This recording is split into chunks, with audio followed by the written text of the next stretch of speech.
Parole du Seigneur du vendredi de la 8e semaine du temps ordinaire. Évangile de Jésus-Christ selon saint Marc. Marc chapitre 11, versets 11 à 25. Après son arrivée au milieu des acclamations de la foule, Jésus entra à Jérusalem dans le temple. Il parcourut du regard toutes choses, et comme c'était déjà le soir, il sortit pour aller à Béthanie avec les 12. Le lendemain, quand ils quittèrent Béthanie, il eut faim. Voyant de loin un figuier qui avait des feuilles, il alla voir s'il trouverait quelque chose. Mais en s'approchant, il ne trouva que des feuilles, car ce n'était pas la saison des figues.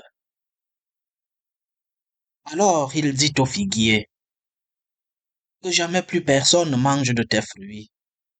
Et ses disciples avaient bien entendu. Ils arrivèrent à Jérusalem. Entrés dans le temple, Jésus se mit à expulser ceux qui vendaient et ceux qui achetaient dans le temple. Il renversa les comptoirs des changeurs et les sièges des marchands de colombes, et il ne laissait personne transporter quoi que ce soit à travers le temple. Il enseignait et il déclarait aux gens, l'Écriture ne dit-elle pas, ma maison sera appelée maison de prière pour toutes les nations? Or vous en avez fait une caverne de bandits.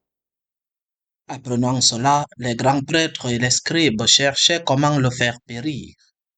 En effet, ils avaient peur de lui, car toute la foule était frappée par son enseignement.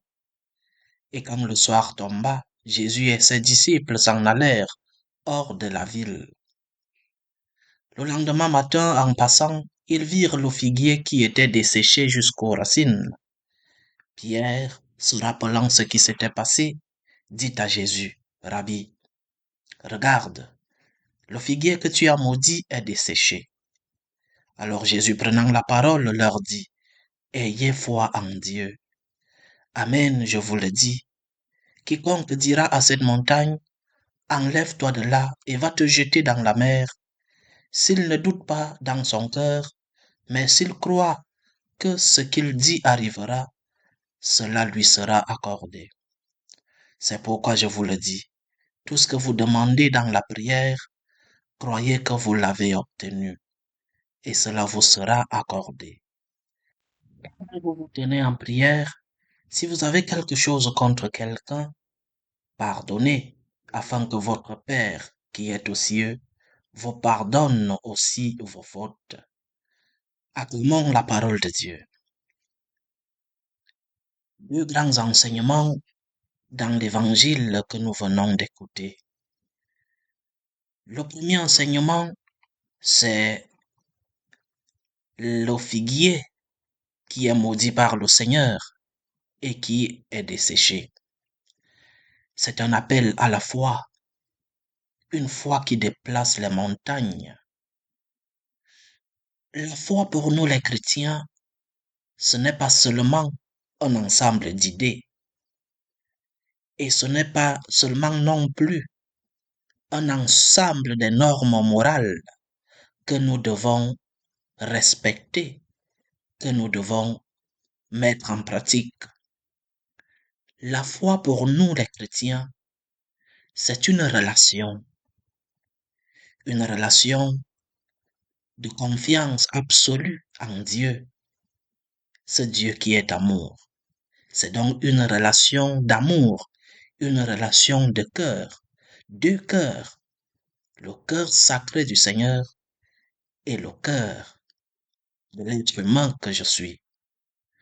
Donc, il est hors de question que notre foi ne soit qu'un ensemble d'idées ou un ensemble de normes morales.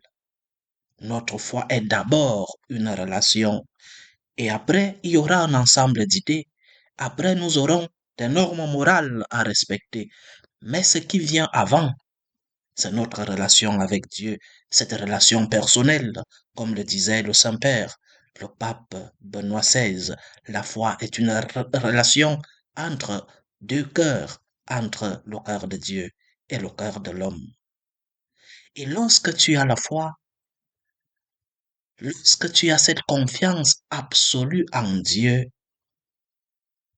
tu portes des fruits. Les fruits sont la conséquence de cette relation de confiance envers Dieu. Et le Seigneur nous ouvre les portes de son cœur. Il attend de nous que nous nous tournions vers lui avec une confiance absolue. Il ne demande qu'à se donner gratuitement et sans mérite de notre part. Ce qu'il veut, c'est la miséricorde et non les sacrifices. Ce que le Seigneur veut, c'est que nous soyons capables de construire cette relation de confiance, cette relation personnelle, cette relation d'amour avec le Seigneur. C'est donc une invitation très forte à aller puiser à la source, à nous nourrir de la parole de Dieu et des sacrements. Notre Dieu ne demande qu'à nous combler de son amour. En dehors de lui, notre vie spirituelle se dessèche comme ce figuier. C'est en accueillant le don de Dieu que nous porterons des fruits. Premier enseignement, construis ta relation avec Dieu dans une relation de confiance et d'amour.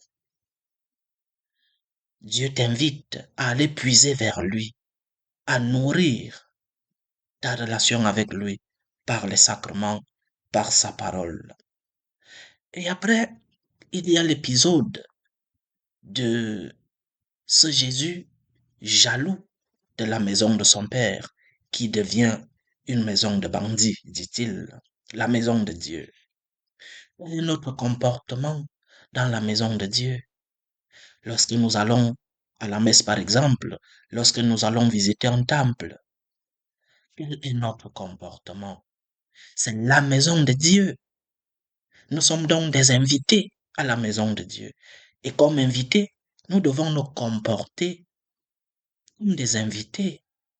Lorsque tu vas rendre visite à quelqu'un, tu te comportes comme un invité et donc avec respect parce que cette maison, bien qu'elle soit une maison d'une personne de confiance, cette maison t'est étrange et donc tu dois la visiter avec le plus grand respect possible.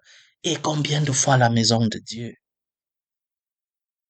Parfois, un prêtre, je vois des personnes entrer dans les temples avec des attitudes comme dans un marché. La maison du Seigneur est sacrée. Elle mérite, par amour pour le Seigneur et par respect pour celui qui est le Tout-Puissant, elle mérite que tu aies un comportement de respect, un comportement d'adoration, parce que là vit le Seigneur, là vit celui qui veut te remplir de son amour, celui qui veut construire avec toi une relation de confiance, une relation d'amour, Dieu le Tout-Puissant. Nous sommes souvent comme ce figuier qui ne porte pas de fruits et qui est desséché. Le don de Dieu, le don de la foi, n'irrigue parfois pas nos vies. Dieu nous invite à puiser à la source, à nous nourrir de sa parole et de ses sacrements et à respecter sa maison, à aller l'adorer avec le plus grand respect possible. C'est la maison du Seigneur. Le Seigneur nous garde. Au nom du Père et du Fils et du Saint-Esprit. Amen.